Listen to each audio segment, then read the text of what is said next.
Welcome back. ఈ వీడియోలో మనం మల్టీ ప్రాసెసింగ్ ఆపరేటింగ్ సిస్టమ్ గురించి మాట్లాడుకోబోతున్నాం.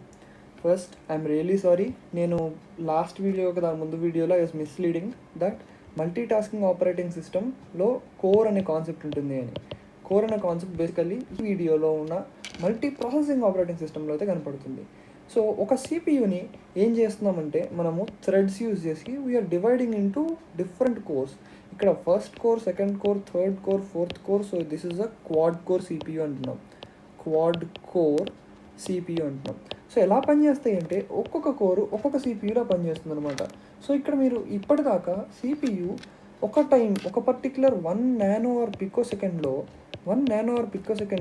1 టాస్క్ చేయటమే చూశారు. ఇప్పుడు అదే 4 టాస్క్స్ అయితే కంప్లీట్ చేసేస్తుంది ఒక సిపియు.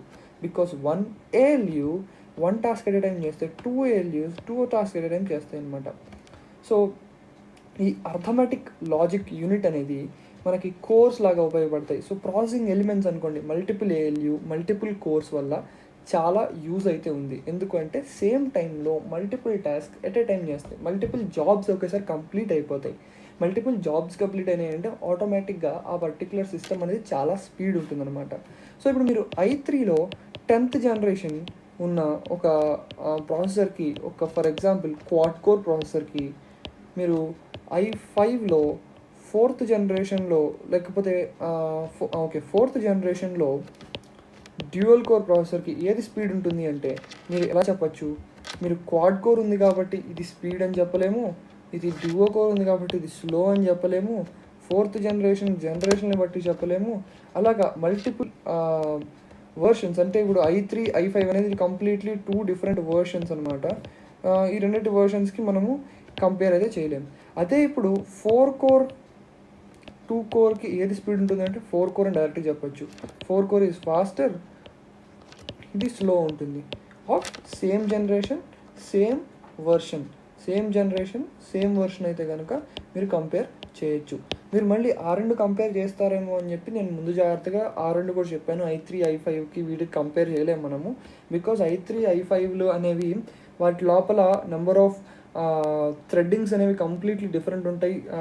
ఒక పర్టికులర్ సిపియు ఆర్కిటెక్చర్ అనేది కంప్లీట్గా డిఫరెంట్గా ఉంటుంది. అది మనం కంప్యూటర్ ఆర్గనైజేషన్ ఆర్కిటెక్చర్లో మీకు డీటెయిల్గా అర్థమవుతుంది.